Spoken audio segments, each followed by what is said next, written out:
Covenant Living of Florida. Hello, this is Chaplain Eric, and this is the thrilling start of the town hall this morning. It's Tuesday, 11 a.m., so let's get busy.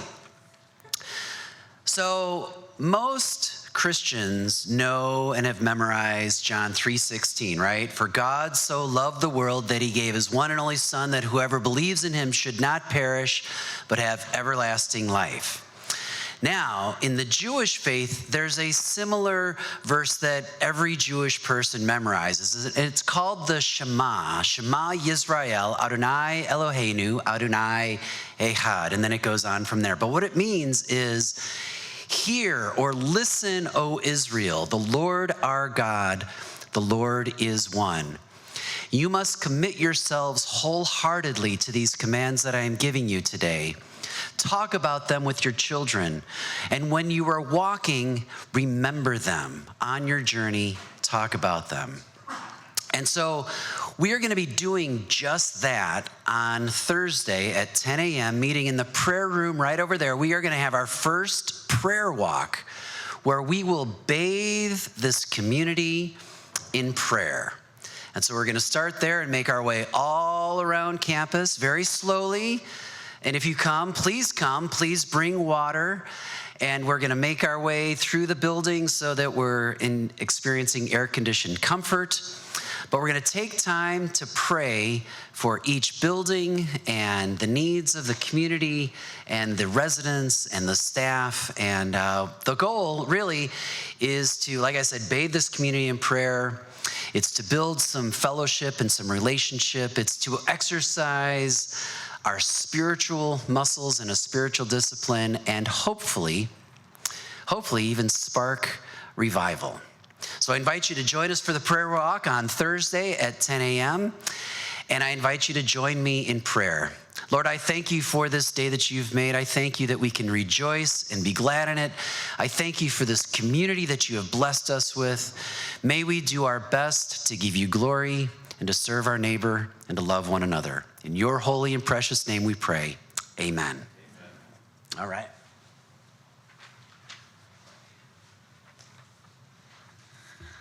I want to invite you to something that I and Betty Lunanovsky are hosting next Monday, the 21st at 1 p.m. in Jacaranda. We'll be hosting a seminar called At the Bedside, How to Spend Time with a Loved One Who is Sick or Dying. So over the last year, as I've been doing hospital visits and visiting some of our residents in hospice, I have run into other residents who have gone to visit them. I've seen them sign in. I've seen them in their rooms. And I thought, we have such a caring community. Maybe some of our people would benefit from some tips and some perspective on how you can spend meaningful time with someone who is really sick or who may be dying.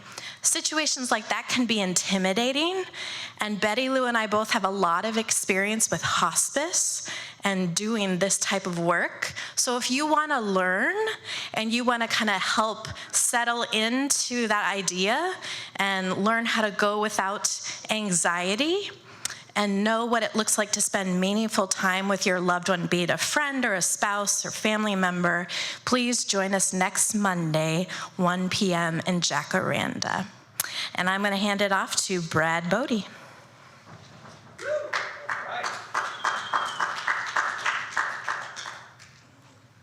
Thank you, Chaplain Eric. Always nice. I'm getting all mixed up, Susan. I know, and I haven't even started yet. Okay, I think I'm good. I am good. Well, good morning. Good morning. Thank you for coming out and joining. As I walked in, it's very nice to see more and more people coming to the town hall. So just as a reminder, the resident town halls are going to switch up a little bit starting in September. So September the 5th, it's going to be Town Center's turn to come into the auditorium. These are residents that live in the town center. We're still going to broadcast like we normally do. We're still going to ask the questions like we normally do. Those are out front by the receptionist. But it'll be time for Town Center to join us in the auditorium. And we'll broadcast that in kind of the same concept. September 19th is going to be Building 1. So when we get into October 3rd, will be Building 2. October 17th, Building 3. We're going to do 3 town halls in October. So on October 31st, it'll be the Town Center's turn to come back in. Coming into November, Building 1 will be the 14th. November 22nd, Building 2. And December the 12th, it'll be Building 3. So what we're doing is we're going from 4 town halls, which we would normally do, to 8 town halls. So we're doubling the town halls, doubling the opportunity for you to talk to us and for us to talk to you.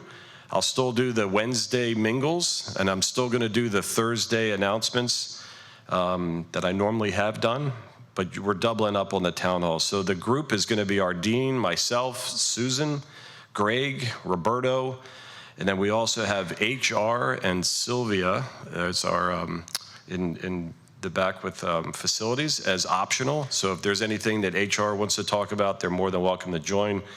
But other than that, it'll just be us. It's more of a way for us to spend some time together, especially with all the construction that we have going on.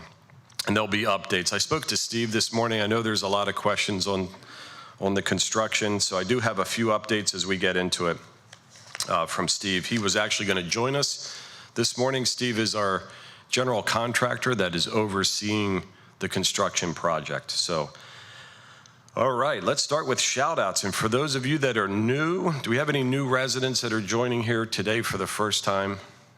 No. Well, if you're a new resident, we do what's called a shout out. And that's your way to recognize a team member. You can write it down, hand it to the receptionist, and then I go over them during the Thursday announcements and then also the town halls.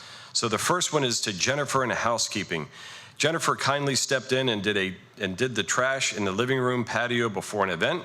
She also got rid of a large lizard and had it go out the door. And that was from Sam Lazowski. Dining. On Saturday mornings, a group of us, usually 9, enjoy breakfast together. I'd like to recognize and thank the Common Ground staff for providing such professional and caring service in getting our Saturday mornings off to such a fun start. Our table is prepared, waiting for our arrival. Separate orders are delivered with smiles. And while the girls are solving some problems of the day, we are never rushed to finish. This is a recognition well overdue. Thank you to all of you. And that's from Barbara Schmidt. All right. So questions and comments. Is the demolition construction at the front entrance for EV charging stations? If no, are EV charging stations projected to be? And that was from Hans. Currently, we have 2 EV charging stations. They're through Amp Up, and they're in the front of the facilities building by the back entrance near the dining. So as more residents purchase electric vehicles, we will obviously have to add more Amp Up stations. But as of right now, I think there's only 1 resident that has an electric vehicle. To enhance the look at the northeast corner from the campus in front of the care center, could we acquire a green cloth to cover the unsightly view from Central Park maintenance tennis supply area? We have many visitors at our campus, and it would make a much better impression. And that was from BB Gold. And you know what, BB, I think that's a great idea. So we have that green carpet area, or that more of a material, so we can order some more of that and hang it in front of the fence. And that will allow us to hide some of that unsightly view back there. So we'll look into that. We're looking into changing out the shrubs along the back entrance by the Central Park. That's the shrubs kind of seen its better day. So we'll have to look into that, and maybe 2024 is adding some different shrubs in that back corner as well. All right. Update on the walkway construction, automatic door installation for buildings 2 and 3, mailroom lobby. Next phase to restructure the walkway. Update on plans to lessen congestion and improve the safety of the town center entrance. plans to encourage alternate drop-off sites other than the town center entrance, signage plan for buildings 2 and 3 mailrooms/lobbies, and identifying with arrows and directions to and from the town center. And that was from Glenn Rose. So Glenn, that's a lot of questions, but let's unpack it, right? Right. Okay, so the update on the walkway construction. I'm gonna have I don't know who's working the PowerPoint, but I'll show you what we're looking at doing. The automatic door installation for building 2 and 3. I just spoke to Steve about 10 minutes before coming in here. Steve has 2 vendors. There's 2 different vendors working on this project. The first vendor is the one that's going to install the mechanism that opens the door, the hardware on that door, actually both doors. That's supposed to take place this week. And I know I said that last week, and probably the week before, but I'm hearing from Steve, they're supposed to be here this week. The second vendor is the one that puts the key fob entrance to the doors. That allows you to put your key fob or a code. As soon as that construction project's done, the second vendor comes in and does the key fobs. We've worked with them before. I wouldn't anticipate them being here this week. I would anticipate next week. So again, we're hoping, and I'm saying this, I don't have a definite date on that, but I do hope by the end of next week we have automatic door openers going out into the courtyard area. All right, next phase, to restructure the walkway. So when we talk about restructuring the walkway, you'll see that on the PowerPoint as soon as that comes up. And update plans to lessen congestion, I'll talk to that as well. The alternate drop-offs other than the town center, so we've kind of looked at that town center and keeping that area underneath the porte-cochere open. It's, especially during rainy season, I think there's pros and cons, to be honest with you. If we close it off and we push it right in front of, actually, do you have that little arrow thing? The little, no? Okay, I'm gonna do my best to try to talk this through. So the alternate area that we could go to, this is a bird's eye view of the town center. You can kind of see the water fountain up front. This area right here could be a drop-off spot. The challenge that you're gonna run into is you're gonna have traffic coming at you. When you go underneath the porte-cochere and you drop somebody off, it's a covered walkway. The challenge is that you have to back out. And you're really backing out into any oncoming traffic that's coming at you. What we're seeing is it gets congested in the afternoon, but it is under the walkway or under the porte-cochere. So currently, right now, there's 2 options that we're looking at doing. If you can see the big red line, we've ordered barriers to go from the front of the town center all the way down in front of Building 3. The city right now is in the approval process for us to take out that part of the island that's red. So this area right here is about 7 to 8 feet of an island that we're gonna take out and pave. So we're pushing the traffic down into the closer of this parking area. The ask is that we make this one-way traffic coming from the main entrance all the way in, one way, all the way to the back of the Building 3. That's the first option. So this would prevent anybody from turning by the front of the Building 3 and coming to the town center. They would have to be pushed out through the west gate. That's gonna slow up probably 70% of the traffic that we have coming into the town center. So that's option 1, and I think Tony would agree that that's a good option. The second option that we're talking about is taking those same barriers and putting them right here, preventing any traffic from going past Building 3. So if you're coming into the town center, dropping somebody off, you would have to come into this parking area, turn around, and then go back out. So those are the 2 options that the fire department's working on. We've ordered the gates already. I'm hoping they'll be here within the next 2 weeks. My ask is that when you're coming out of Building 3, you go left, go through the courtyard. It's the long way around. Come into Building 2 and come into the town center.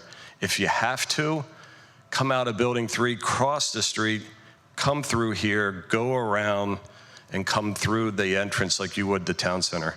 They're both long ways. When you come out into that street, it's not the safest thing for you to put yourself involved in. There's too much traffic. A lot of our residents in Building 3 are doing that. I had a text message last night from one of our residents that, you know, we have people coming into this community and they're speeding. So I parked this morning and I watched one of the package delivery people run the stop sign right in back of Building 3. So that's the plan. Steve's working on that. I think for the most part, the best thing that we're coming out of, once the construction's done, we'll have the temporary, we can use the fence for other things, like if we have an event, it's aluminum, they're on wheels, we can roll it around. But that's the idea for us to be able to block off or create that walkway. So Steve mentioned that the subgrade is, so there's two things with the construction. They have to make sure that the soil that they put the concrete on is hard enough for the concrete so it doesn't start cracking. That's taking place this week. They need to dig all the foundations and lay out the new walkway. They come in, they pack it down, they add whatever substrate they have or subgrade that they have, and then they are going to get the green light to pour the concrete. Once the concrete gets laid, they'll start erecting the walkways. So that's going to start taking place this week. And then I'm also going to encourage Steve to give us an update, and then we can put it on Channel 90. So any update, anything that's taking place, we can just put it out on Channel 90. He'll communicate that to me, and then I'll communicate that to you. Let's see, Glenn, I'm still answering your questions. Plans to encourage alternate drive, I think we've talked about that. Signage for buildings 2 and 3. So we finally have the vendor approved for the signage. So that's a local vendor for us. We're going to put signage in front of the green fence in buildings 2 and 3 saying this way to the town center, and then also a sign coming out of building 3 saying emergency exit only. You know, we really want to encourage residents not to use that back exit for building 3 to come in front of the water fountain. There was questions about the water fountain that didn't make this list. The water fountain has proven to be a challenge for the last year. There's many issues. Roberto would probably be able to talk to it more, but we rewired the water fountain. I think they pulled some of the breakers into the town center that were rusted from being inside that dwelling area. The pumps were redone. We're anticipating starting the fountain. I don't think it's going to start until after the construction's done. Maybe we'll figure that out. But either way, we put a lot of money into this water fountain. We're hoping to have it work. Okay, identify with arrows. Okay, so I think that's it. Glenn, is there anything else while I'm talking that you wanted to ask? There's a resident in the back. Anything else other than this? Okay, I'm going to have Roberto talk to the elevators on that one. Give me one quick second. Let me just finish this, and then we'll go into questions. Okay. And then Greg's going to talk on the brunch as well. So, Ardeen, you have the mic? Perfect. Ardeen's going to come over to you with the microphone. Thank you. You're welcome.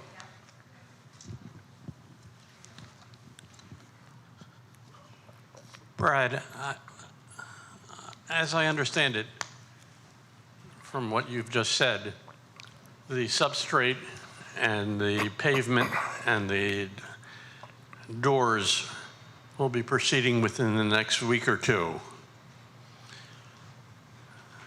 But what I'd like is a approximate guess as to how long all of this will take to be finished. So anytime I put a date on any project, I don't know if that never comes to fruition or not, but I'm anticipating a year. I'm hearing 8 months, but I'm anticipating a year. A year. A year. Let me back up a little bit. RMB was able to deliver our Common Grounds Cafe 2 months before it was supposed to be finished. It's the same contractor. I just don't know, with all the hiccups with other vendors, when you depend upon other contractors, and we're in the mercy of the contractors. But I would say a year we're going to be hearing and seeing this walkway be erected. It just seems like an inordinate long period of time. It does. I agree, and it's one of those things. I think when it's all said and done, we're going to look back and go, okay, that was a beautiful walkway, and some residents don't feel we needed to do the walkway. Some residents feel like it's going to be a great addition to the community, and we have some residents in Building 1 that are saying, hey, what about us? At the end of the day, this decision was set 2 years ago, and it's finally coming to fruition. I think if I'm in sales and I'm Micah, I'm looking at that going, first impressions really help. And when you come into the community, just the fact that we painted it a different color really helps. The lighting on Brower Boulevard, I don't know. I still, unless you're looking over in this direction, you're still going to pass it. But it's that we're trying to do a curb appeal on the community. Yes. Yeah, back to the issue of the signage. Are you have any plans to put any signage up for people coming from outside the community that go to Nova Clinic? Yes, so they we have are. an idea where to park? Correct. Yep. That's going to go by the end of Building 3, right, Ardeen? And then I think we're going to do a sign right on the front fence if you're coming in. All right. Who is up next? Peter Nell is going to have a quick comment. And then just call off Ardeen when you're done. Who's next? You are. And then who? Okay. Okay. Good morning. Is that loud enough? Yeah. Okay. I never speak into this correctly. Bob Boyer reminds me of that. I just want to remind everybody that, and I spoke at the council meeting last Thursday, that starting at the end of next week, we're going to be sending out a letter, and want to remind everybody that we're starting the Employee Appreciation Fund starting at the end of this month. And we're going to be sending out a letter to remind all of you of what that all means. And we've set a goal for the campus, the council did last Thursday, to raise $95,000 again this year, which we've done the last couple of years, to provide the employees here, I call it a Christmas fund, that's what it's really about, to thank them for all they do for us. And it includes everybody that works on this campus except for a few people. And as a result of that, I think it's important that we consider giving to the extent that you can. And people always ask me, well, what should I do? And I come up with this formula every year of what I think I do and my wife and I do. And it's not a lot of money if you think about it on a weekly basis. And if everybody, and the week, I mean a week, if you're here starting in September, that's September, October, November, December, because you got to figure out the 4 months of the year. If you're here all year long, it's obviously 12 months, which is 52 weeks.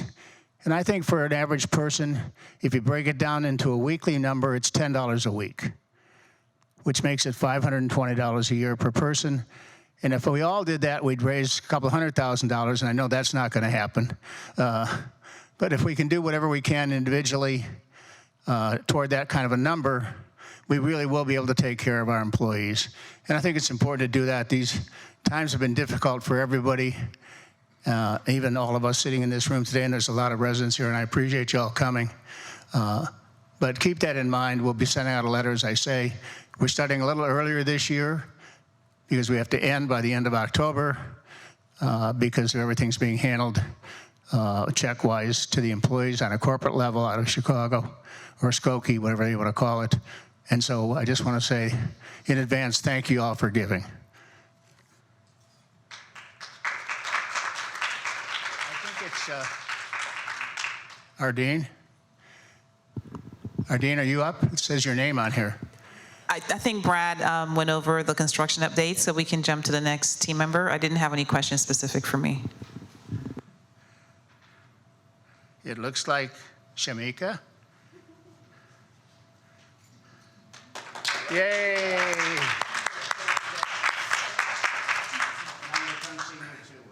Sounds good. I'll be looking forward. Good morning, everyone. I did not have any questions for the Palm Villa crew.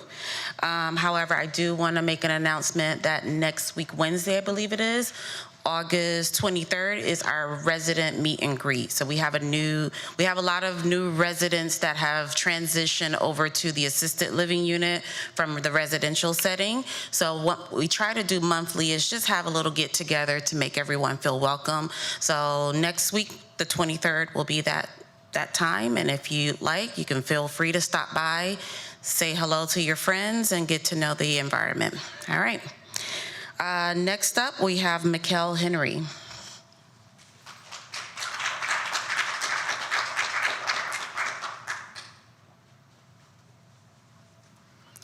Good morning, everyone. I didn't have any questions either, but I just wanted to give a quick update on one of the healthcare contracts that we now have.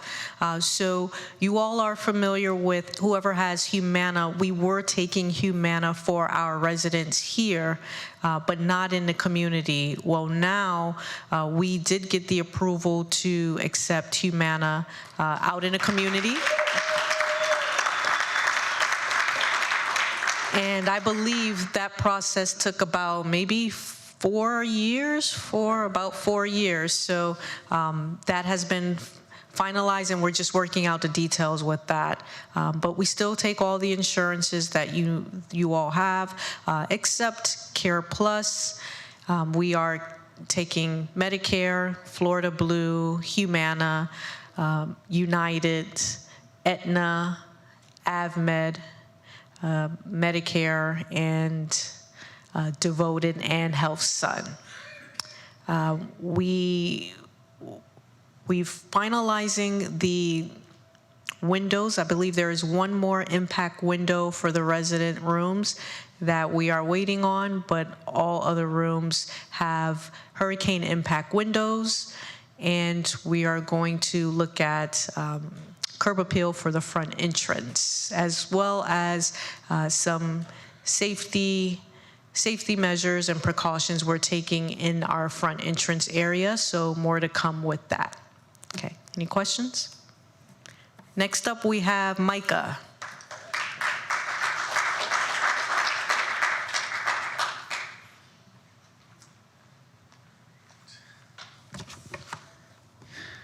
Good morning, everyone. All right, so a couple updates from the sales department. We currently have about 11 more people that are going to be scheduled to come in throughout the end of September, and then actually maybe moving in early October. And so for those of you residents that are new, we're very excited for y'all to be getting acclimated, and the group of new residents is only getting larger. So we're very excited for that. A large piece to residents coming in is resident referrals. We always appreciate when y'all have friends that you think would be a good fit for our community, and so please help us out, and we always appreciate when you give us their name and we can build that relationship with them. In part with the resident referrals is we will be doing at the end of this month a resident referral ice cream social. So it is hot, and so we love cold things, and we especially love ice cream. So that's going to be more details to follow on that, but it will be at the end of this month. With all of the construction that's going on this campus, 4 projects that sales is directly involved in is 4 new floor plans. Well, really, I guess 3 new floor plans, one that we don't currently have available, but some of you residents have. If y'all like, and if y'all are walking around campus, we did put the floor plan outside the door for you to be able to see it. If that's just something that you're intrigued by, or maybe you have friends that want a larger apartment, you can see what that floor plan looks like. The apartment numbers are 2101, although technically the floor plan is outside 3101. C200 and 202, 3315/17, and then 2203. So these are going to be beautiful open floor plans, a little larger as well. And so we're really excited for those to get finished around the, realistically, probably the October, maybe November timeframe. Other than that, I don't have anything else. Yes, sir. She's bringing the mic. 1 second. Here you go. I have a question in reference to people that come to approach you for independent living. How does marketing or sales assess their ability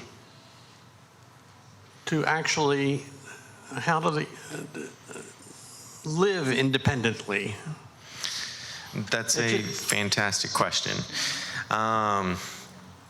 It's multiple parts, and I would say we do our best to, in the sales department, we do our best to ask hard questions, and really, especially on tours and such, to do our own due diligence, I would say. But the nitty-gritty of it is ultimately, one, we have a physician's assessment, which is filled out by their doctor, primary care doctor, and they're the one, it's a very in-depth assessment to the point of I don't even understand the questions on it, but they're ultimately saying yes, they can live independently.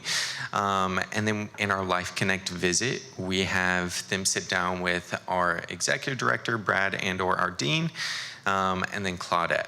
And so that's 2 30-minute conversations where Claudette is ultimately going to just verify the physician's assessment as well. And ultimately, I will say, we do our best to be cautious and to be careful as well. I know no one in the world is absolutely perfect, but we definitely do our best to put our best foot forward. So basically, you depend upon a primary care physician. We depend upon them filling out a physician's assessment, which is very in-depth, and then conversations through the sales department in the process, and then ultimately the approval from Claudette verifying that information. Thank you. You're welcome. Yes, ma'am.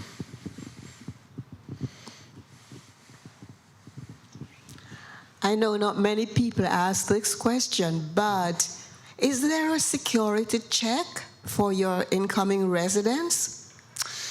As in background check? The background check, yeah. That is a great question. We do not have a, I guess, cordial background check, but it is as well through the same process with sitting down with Brad and our dean, going through the process with the sales team, making sure we're doing our due diligence as well.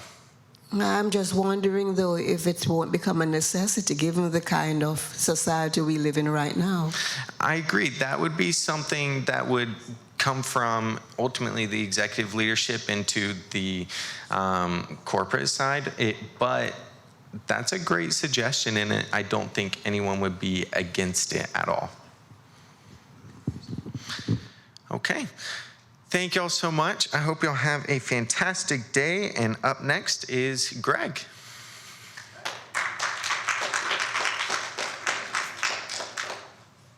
I got my lucky bracelet, so nobody's gonna beat me up today. My son made it for me this morning. You guys hear me? Okay. All right, so we had a successful Sunday, this past Sunday. I got some great comments. BB Gold gave me a lovely card that said she enjoyed the experience. Bob Boyer sent me a very nice email. So just kind of shouting out some individuals who touched base with me, said they enjoyed it. We are going to look at the price point. So what we're going to do is we're going to set the buffet price at $12 per person. And then if we do a high-end cut, say a prime rib or lobster, anything like that, that individual item for that buffet will be priced accordingly, probably in the $16 range. So that's going to be a higher priced item if you would like to get that. So in the buffet, you have your choice of a protein, and then you get your sides, your salads, your desserts, all that's included, but your proteins are your choice of. So it's not unlimited dining. And then if you want to go through the buffet a secondary time, it would be 50% at that cost. So if it's a $12, then your second meal will be $6. If you want to take one to go for the evening, some people like to do that. They like to get a second meal in so that they're taken care of for the later part of the day because we're closed for dinner. So that's kind of the outlying information. Adam and I will put something concrete together, and it will go in all the mailboxes so everybody is fully aware of the pricing and the tier pricing that goes along with that. Also, I was just going to say something and it completely slipped my brain. We have the new oven installed. And that got installed yesterday. We had all the plumbing done, all the electrical. So that's successful. Now it's on our side of the line, which is the serving line where I wanted it. So we are using it today for the housewarming luncheon that we have. So we're excited to kind of play with that piece of equipment and utilize it. We've been using it here and there sparsely, getting used to it. So basically what that oven is, it's called a combi oven.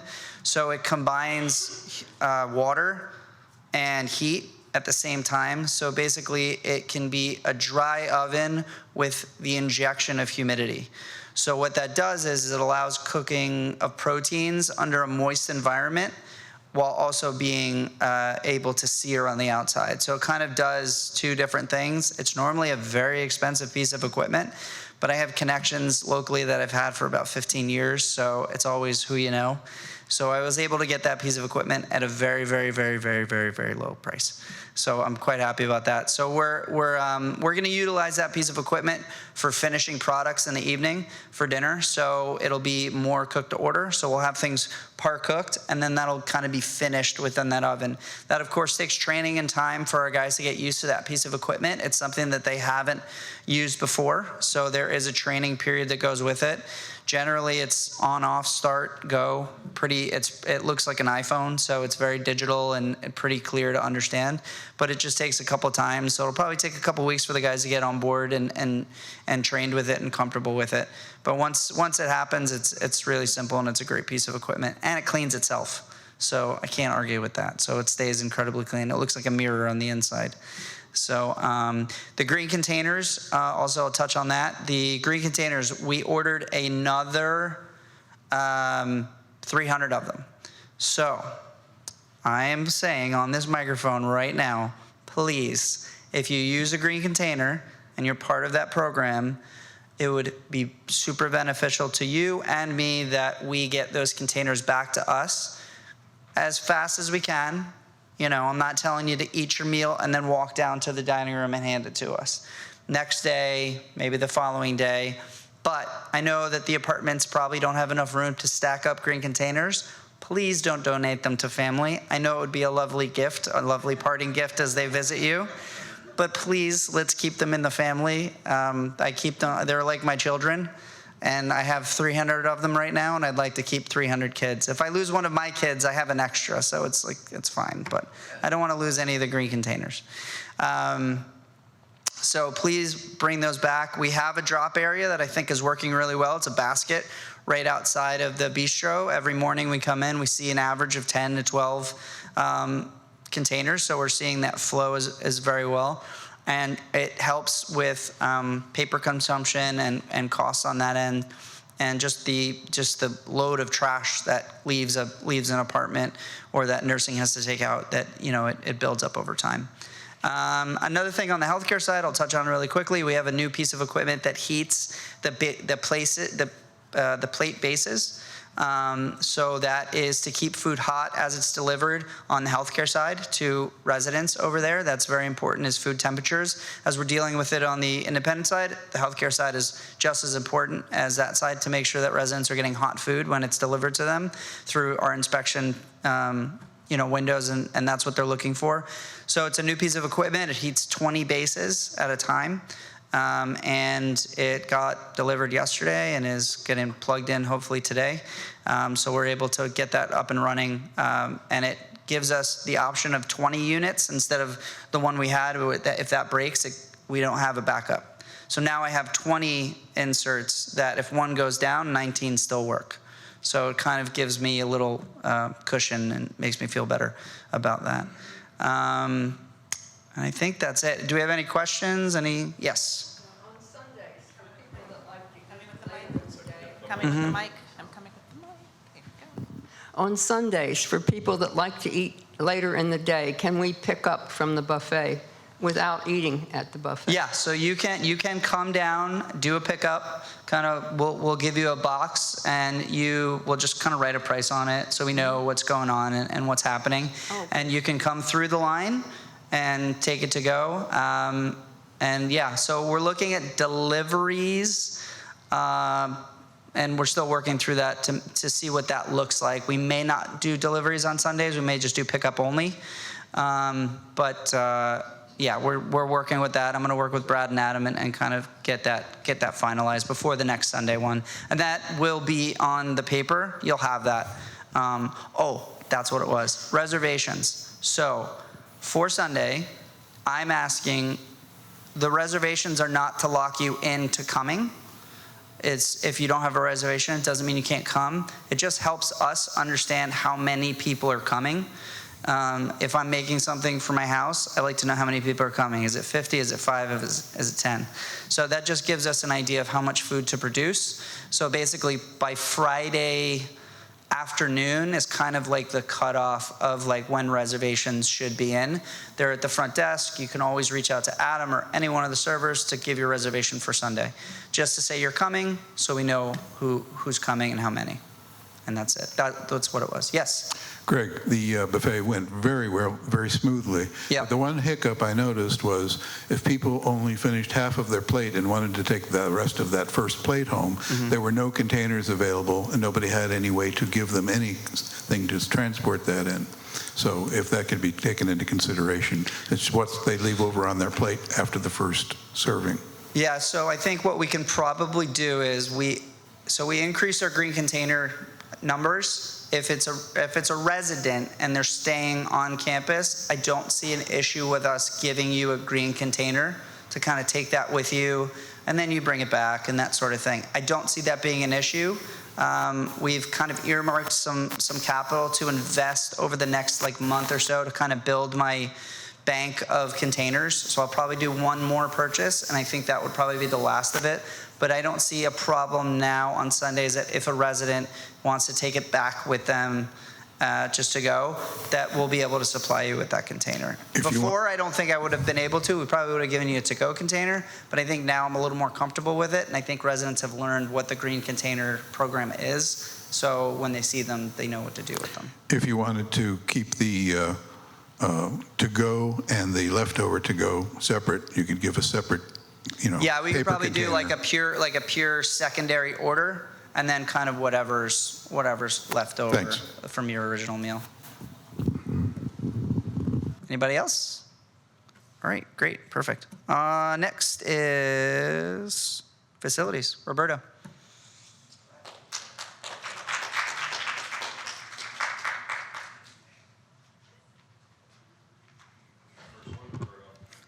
Good morning. Good morning. Talking about the elevators, we're going through all the rooms, all the storage rooms and mechanical rooms in all buildings. We want to make sure that we clean all those rooms, give residents a little bit of space to storage our decoration. And one of the things that we realize is most of the vendors that come, they just want to get things fixed and go back and charge their money. We are managing when they come on site, and we want to make sure that they do a good job on it. So the elevator is a critical equipment. So every time that the company comes, we're not going to leave that equipment with not even a small leak.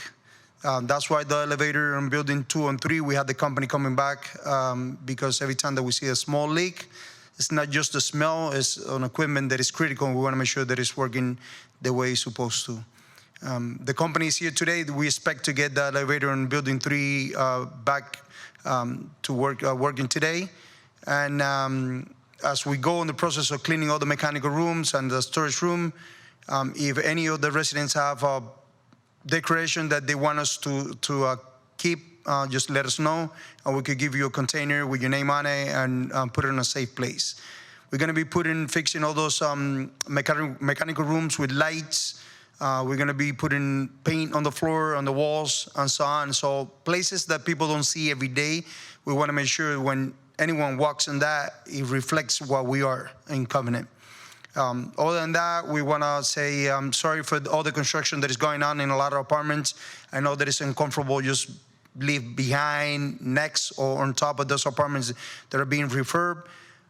Any concerns that a resident have can come to the facility building and we could go and talk to the contractor, see what can we do just to make that process a little bit better for you guys. If it's too early in the morning, we could schedule to do demolition and noise a little bit later.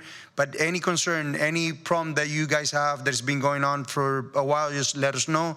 We're going to try to give you an honest answer and try to get it done as soon as we can. We're working on some of this walkways made of asphalt. We're getting prices from different companies, and we want to make sure we don't have any trip hazards around the community. Other than that, same thing that we've been working for a while on the construction in front of the facilities, and just reminding not just residents, employees as well, speed limit in campus is not 10 miles anymore, it's now 5 miles. So we're trying to enforce and trying to look for ways just to make sure that everyone on campus don't speed. Any other questions? Okay, that's it from facilities. We got HR, Francesca.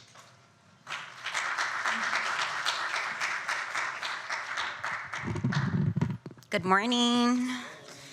Good morning. All right. So I just want to take a moment and I want to talk about, as a national update, on what human resources commitment is as a function across the organization. So we have 6 pillars within the organization, or 6 pillars within the HR function. And out of those items, we want to ensure, as a human resources department, we are creating a safe environment for honest feedback. We're empowering to think creatively. We are honoring each other. We are planning our initiatives to allow time for feedback from key stakeholders. We are positive, we're generating positive vibes, and we're checking assumptions, and we're celebrating each other through accomplishments, having fun, and sharing feedback. So I just kind of wanted to talk through that as we just continue to shift and move forward and being operational and strategic business partners to the operations team. So I just wanted to talk through our commitment as a human resources function.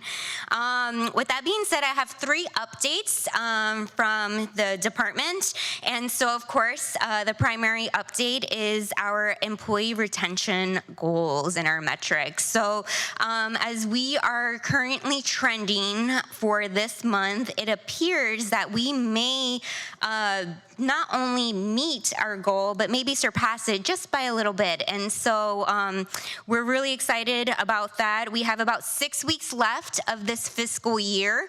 And so we are continuing to, as a leadership team, as administration, continuing to make efforts to be intentional about our employee retention and ensuring that Florida is a great place to work for our staff.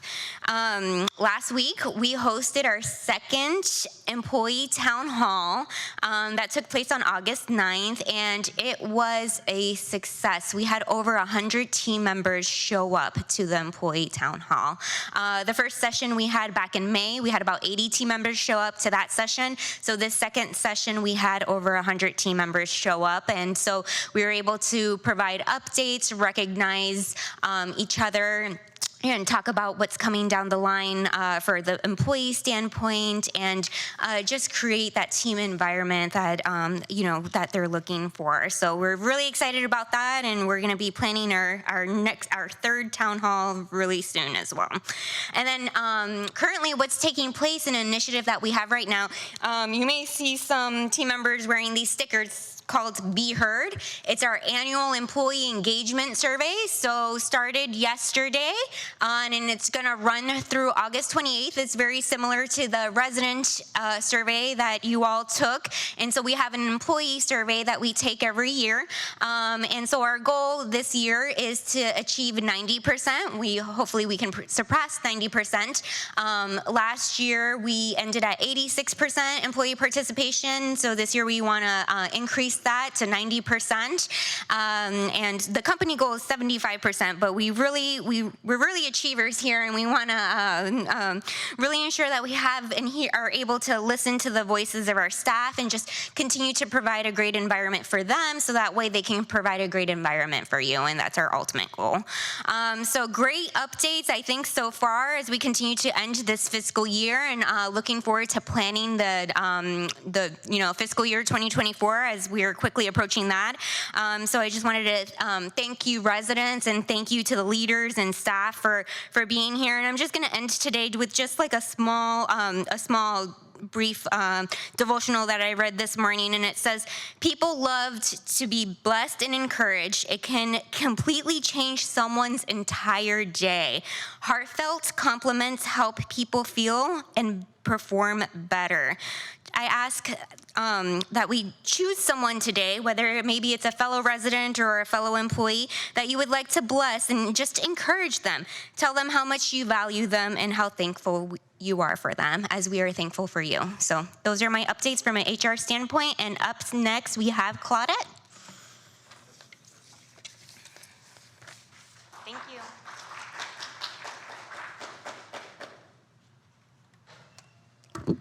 Good morning, everyone.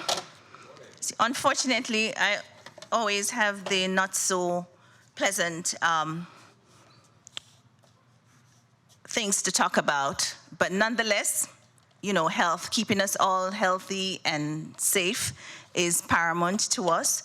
And so I just have a couple of reminders for you today. COVID is still alive and well. How many of us know that? Let me see the hands. It is still alive and well, and so we have to continue to be vigilant. We have to continue to wash our hands and wear our masks where appropriate, etc. All these things that we know, we've been there, done that. So it's important for us to continue to do what we have to do to make sure we do not become infected. We don't want to go back to that dark place, right? Leprosy is also alive and well in Florida.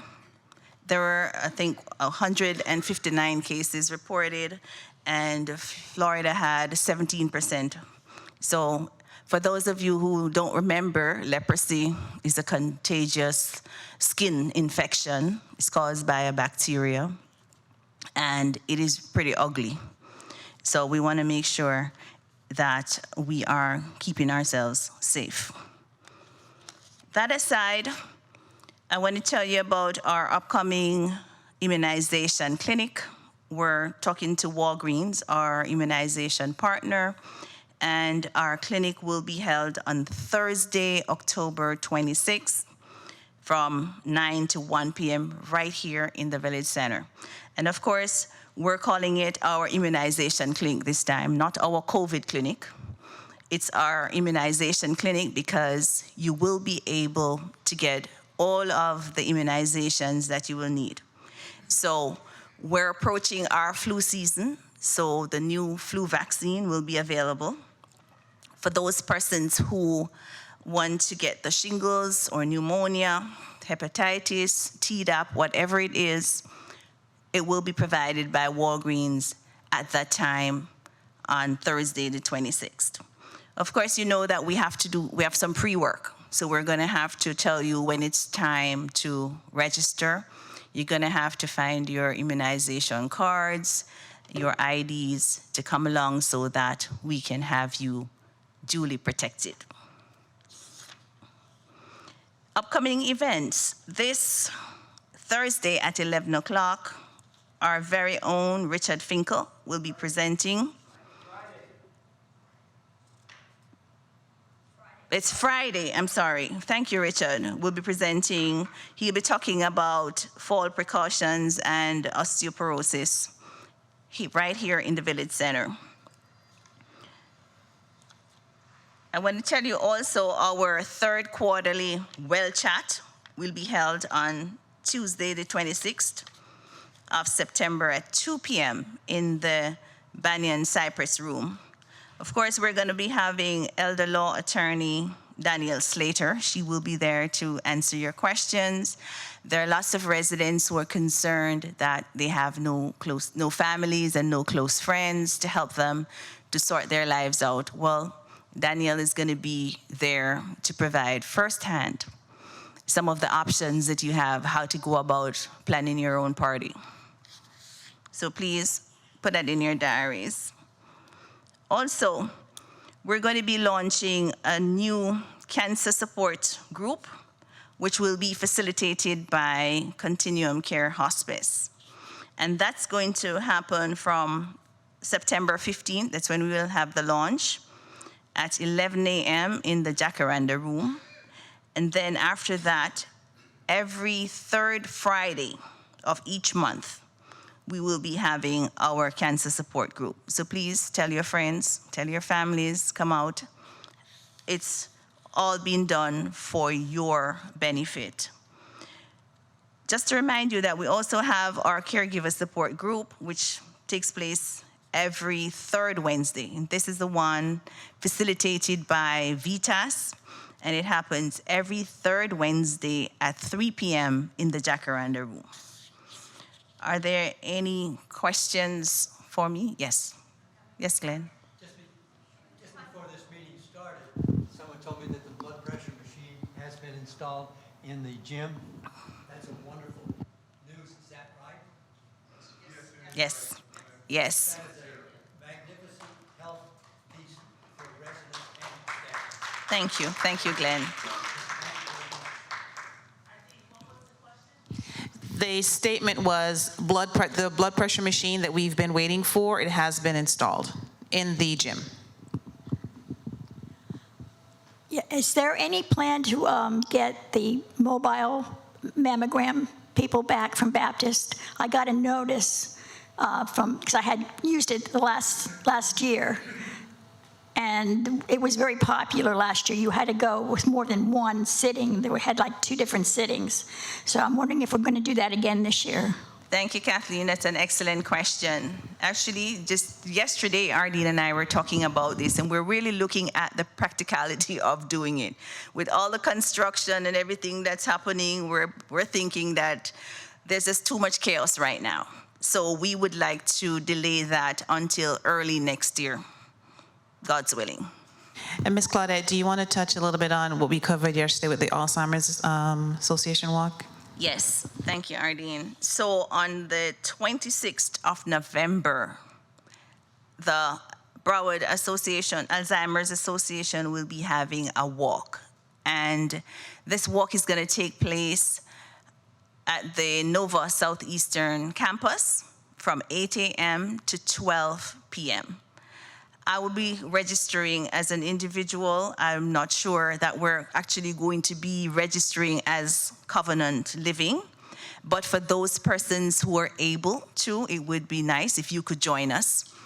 To come out, they're going to have lots of activities, and of course, they're going to be talking about the advancements in treating Alzheimer's. For those of you who have been following, the Medicare has finally agreed to pay for the new drug, Leqembi. So there are lots of exciting things happening concerning Alzheimer's. So please come out if you can. We want to make sure that you are able to navigate the terrain by yourself because it's a weekend, so we may not have a lot of staff to assist. So please make sure if you plan, you have to make these plans in advance. We're going to be talking to Suzanne to see if we can arrange a bus, our bus, to take you. So first of all, we're going to ask you to sign up if you're interested. That way we will know how many persons we're going to be dealing with, and we want to make sure that it is going to be a safe event. So we want to make sure that you are going to be able to navigate the terrain on your own. Very important. Any other questions? Yes, Mr. Narell. The last time when you were talking about the immunization time with Walgreens, they were going to charge some exorbitant fee. What's happened to that? Okay, so we kept talking, and as good partners do, they always negotiate, and we were able to negotiate at zero cost this time. But for the next time, they are going to be charging. Okay, just yesterday we concluded these discussions. I said to them, guys, we've been working with you. There has been no charge, and plus our clinic was on your agenda long before you started to charge. You made a decision to charge. So I believe we should not be charged for this upcoming clinic. So fortunately, we're not going to have to pay this time, but you never know. Maybe next year we're going to have to pay. Thank you so much.